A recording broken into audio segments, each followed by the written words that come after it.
생방송 강원시대 화요일마다 가깝고도 먼 북강원도에 대해서 하나씩 알아가는 시간입니다.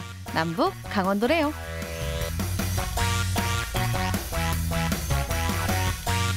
단독 방북 취재 기자이자 통일TV 대표님이신 진천규 대표님과 함께합니다. 안녕하세요. 네, 안녕하십니까. 반갑습니다. 네, 반갑습니다.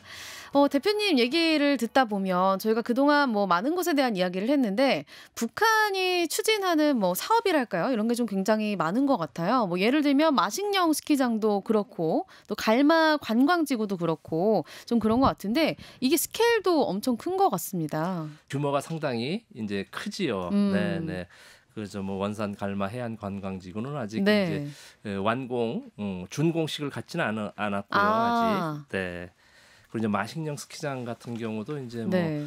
주로 슬로프가 한 10개가 있고 그러니까요. 그래서 상당히 이제 국제 대회를 지난 시간에 했죠. 네, 제가 굉장히 깜짝 놀랐던 그런 기억이 나는데 맞습니다. 자, 정말 가깝지만 또 멀게 느껴지는 그런 북강원도인데 저희가 이 시간 통해서 조금이나 좀 가깝게 해보려고 노력을 하고 있는 것 같습니다. 자, 그러면 오늘은 어떤 북강원도의 장소를 가볼까요? 지금 아까 진행자께서 이제 규모 스케일을 말씀하셨는데 네. 이 규모로 치면 또 둘째가 라면 서러울 정도. 굉장한 곳이 있나요? 세포 등판이라고 혹시 들어보셨는지 모르겠습니다. 세포 등판이요? 예, 세포 등판이라고. 아니요, 전 처음 들어보는데 세포 등판. 세포 등판?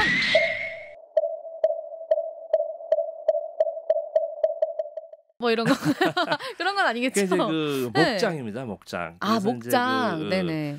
단일 규모로는 세계적으로 손꼽히는 것 같아요. 아, 제가 그래요? 이제 면적을 물어보니까 네? 5만 정보라고 그러더라고요. 정보. 1정보가 혹시 몇 평쯤 되는지 아세요?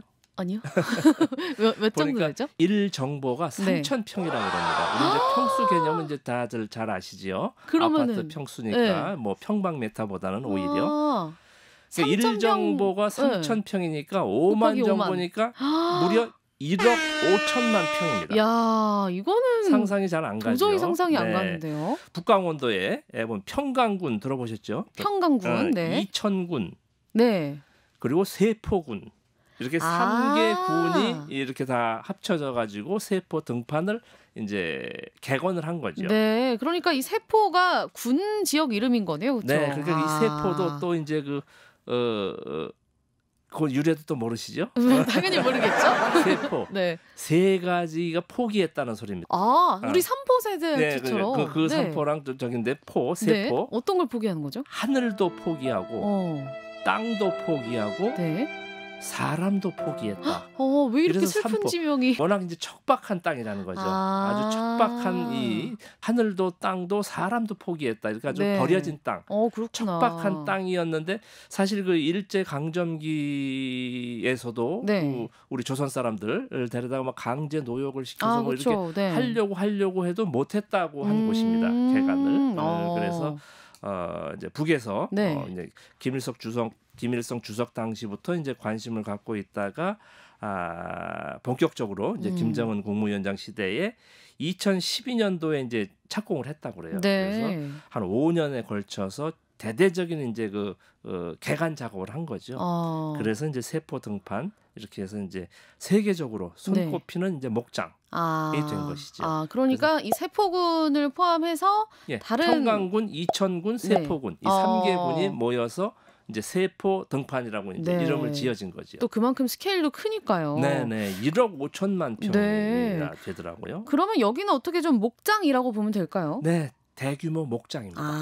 대규모 목장. 우리 남강원도도 굉장히 목장 유명한 데 많거든요. 삼땡 목장, 대관령 목장 등등 있는데 역시 같은 강원도구나라는 생각이 듭니다. 그 목장이 거의 50배라고 합니다. 면적으로 봤을 때. 진짜 면적으로는 사실 가늠이 잘 안 가요. 가보기 전까지. 대표님은 가보셨나요?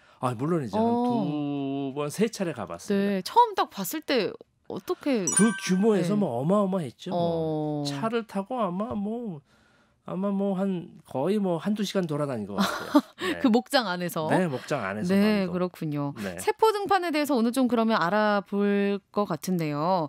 이 사실 시설 그 규모도 규모다 보니까 뭐 시간이나 인력 굉장히 많이 투입이 됐을 것 같아요. 그러니까요. 그래서 보면 이제 그 2012년도 9월에 이제 본격적으로 시작해서 네. 2017년 10월 말에 이제 준공을 했다고 합니다. 저는 네. 이제 2018년도, 19년도 두 차례에 걸쳐서 취재를 갔습니다. 네.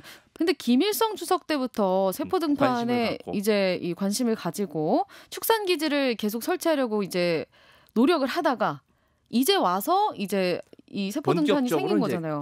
본격적으로 개관을 하게 됐는데 네. 그러면 이 세포 등판의 역할을 굉장히 중요하게 생각했나 봐요. 물론이죠.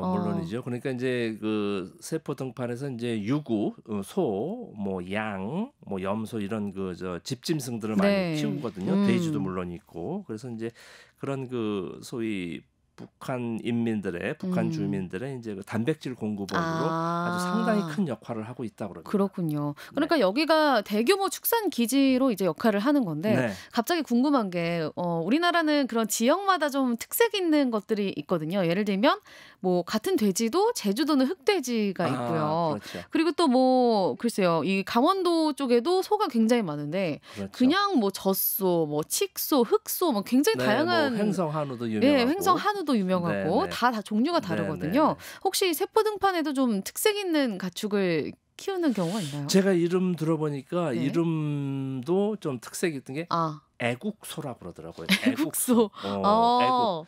소가 애국심이 있으면 알 텐데. 그러니까 이제 애국소라고 이제 이름을 붙인 거죠. 네. 이제 종자 개량을 해가지고 보통 소보다 제가 볼 때 거의 2배 가까이 엄청 크더라고요.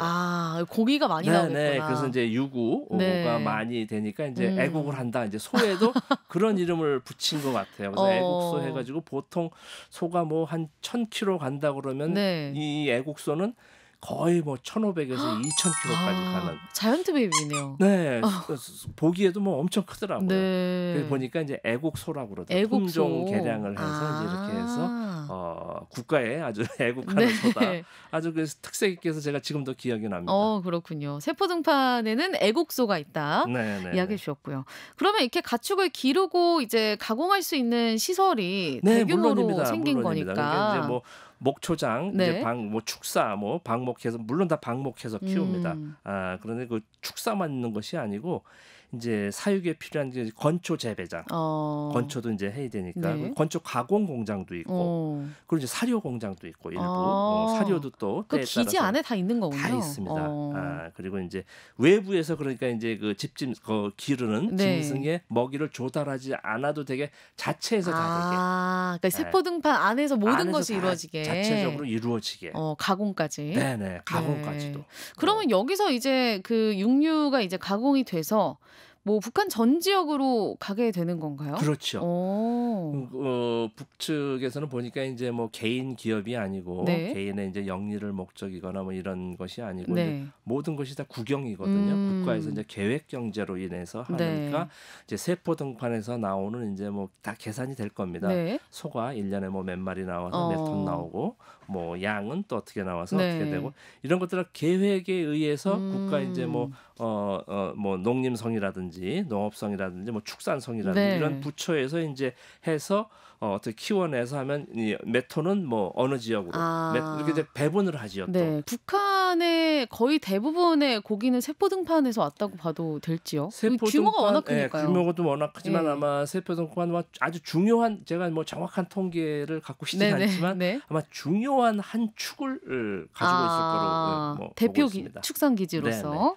제가 갈 때 보니까 그 축산성에 축산부에 우리로 치면 농림축산부에 그 차관급 이분이 그 상주를 하고 계시더라고요. 아예 거기에. 그만큼 또 중요한 역할을 하는 것 같은데요. 그렇게 이제 관심을 갖고 이제 이렇게 하는 거죠. 네, 사진 한번 볼게요. 근데 여기 그 세포 등판 자료인데 웬 문화회관이 있어요? 거기에 이제 주민들이 다 있지 않습니까? 이제 목동도 있고 축산단지 주민들 관리하는 주민들에 대한 이제 주택, 사택도 다 있고요.